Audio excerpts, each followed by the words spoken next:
Good day, grade 12s. My name is Carden Madzokere.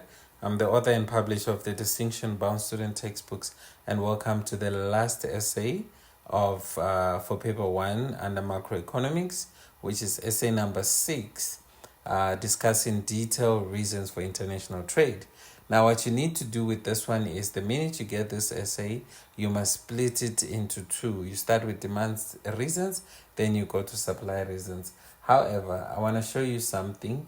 I did not really follow, something because I was sort of in disagreement with some things that I was seeing that.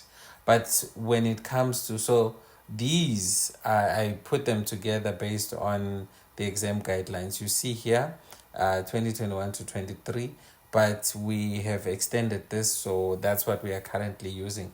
But these exam guidelines were published in 2021, and that's what we are still following. So as you see here, macro is 6. So I'm not going to touch on these seven under economic pursuits. I'm not. And I'll do these 6 for micro. Maybe this, but I usually would just, if I'm prioritizing, I'll do micro, these 6. So we've covered the first one, and take note, these are the headings that you are supposed to follow. And you see, like, under factor market, talk about this. Under product market, talk about this. As you see, this is exactly what you were seeing. I sort of diverted a bit on number 6. So number 6 here says, discuss in detail reasons for international trade. So under demand reasons, they want size of population, income level, change in wealth of the population, preference and taste, then the difference in consumption pattern, and then they put absolute and comparative advantage under demand side. So some things we would argue as to, is it supposed to be demand side or supply side? But nevertheless, this is how they want it. So if they specify and say, discuss in detail reasons for international trade, this is exactly what you must follow. This, what you see here. There was a heated argument because this essay came in Gauteng for prelim exams. Then if they say supply, just stick to these ones. So natural resources, climatic conditions, labor resources, technological resources, specialization, and capital.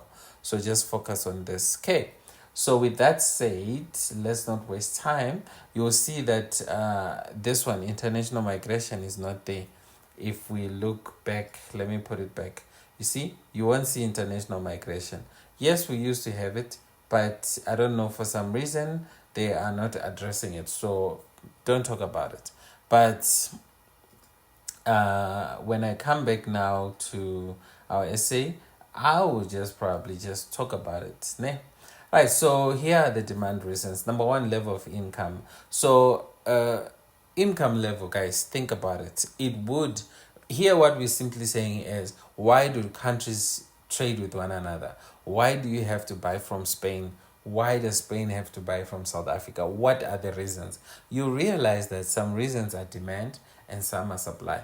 For instance, I'm buying from Italy because I love a Lamborghini. So I'm going to trade with Italy based off the fact that I love it. So it's basically my preference as a consumer. Why does China buy gold from South Africa? Because they don't have gold themselves. They have to buy it from South Africa. There's no other way. So that becomes a supply reason. Why do we buy oil? Why are we importing oil? Why don't we just drill it? Because we don't have oil deposits. It's as simple as that. So some reasons are demand, some are supply. So let's explore demand reasons. Okay. So if my level of income, if I have a lot of money, that can influence me to buy from countries that make the best of whatever it is that I want. It can also work in reverse. If a country's level of income is low, it also influences where they buy from. They'll buy from countries that make the most affordable products. So it's as simple as that. Number 2, consumer preference and taste. Why am I buying a Lamborghini? I love it. Okay, so I'm going to buy it from Italy, or any other example that you can think of. Well, international migration, well, it was there. I'm just going to talk about it, or let me just not talk about it. But basically, if you migrate from your country, you are going to need food or goods, things that your country makes, because that's what you are used to. We have a lot of Nigerians in South Africa. They love their Nigerian food. So you hear them talking about fufu, about gari, about whatever. So they will import those things from Nigeria. And if it's food, they start planting it here because they can't always import. But there are so many things that would still, let's say, like the example you see here, a Zimbabwean would want products that are made in Zimbabwe because that's what they grew up eating, like mazoe, they drink mazoe and so on. Right, difference in consumer patterns. A country's level of development plays an important role on its consumer patterns. For example, a poor country tends to spend a majority of their income on basics. Then change in wealth of the population. Well, this one is kind of related to level of income. Okay, so there you have it. An increase in wealth of a population leads to greater demand for goods. People have access to loans and can spend more on luxury goods, many of which are produced in other countries. Then the size of population also is a determining factor as to where a country is going to buy from. So the size of population impacts demand.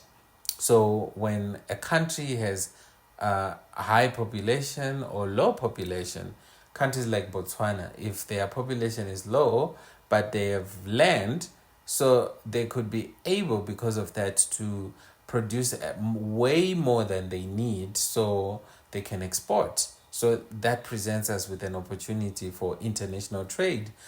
Contrary, a country with a lot of people and not as much land would have to import. So size of population is a determining factor as to where a country ends up buying from. Moving on to supply reasons, you see, I had what do you call it? Comparative and absolute advantage under supply. But according to what we saw there, I was showing you that so that you stick to that, not this. You won't get confused. It's simple. Just move up comparative and absolute advantage. Right, so supply reasons. Number one, natural resources are unevenly distributed. I talked about it just now. I talked about oil. I talked about gold. So the reason we buy gold, no, they buy gold from us is because we have it, they don't have it, but they want it. And the opposite is true on oil. We want it, we don't have it, so we have to import it. So that's simple. Climatic conditions also differ. That's more related to natural resources are unevenly distributed. So with climate, certain crops grow in a certain climate. So we won't be able to make certain crops because they need specific climatic conditions. So an example I have here is Brazil, it being very good at exporting coffee because of its climatic conditions. We cannot compete with them. So what we need to do is we need to specialize in the production of what we can produce. A good example in terms of agriculture will be maize.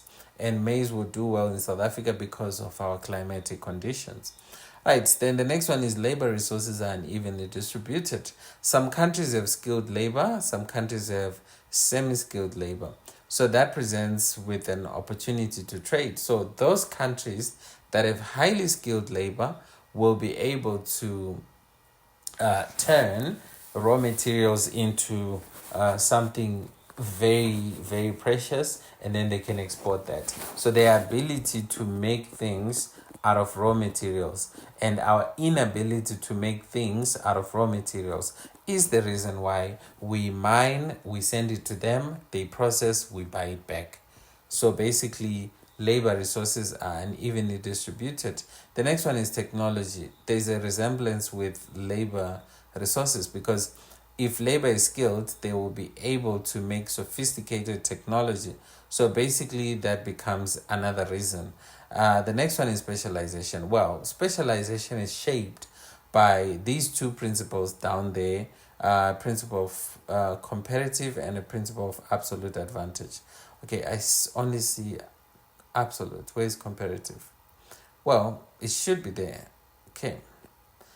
Well, absolute advantage, when a country can produce goods at a lower unit cost, we say they have an absolute advantage. Then now a country that has a lower opportunity cost in the production of a certain good, we say they have a comparative advantage. So basically it would make sense for countries not to just look at absolute, but to look at comparative advantage. So a country would then say, if we have a higher opportunity cost in making something, they then don't make it. They leave that to another country that has a lower opportunity cost in the production of that. Then both countries will benefit if they trade. So, but for them now to make whatever it is that they have a competitive advantage in making, in a way we are saying they should then specialize in the production of that. So basically that's that. And it's not rocket science, it's extremely easy. I don't think there's anything I left out. And so yes, nothing. So basically this has brought us to the end of our possible essays, all six. So I'm going to put them in a playlist, and then you are going to watch them in that sequence. So thank you so much. God bless.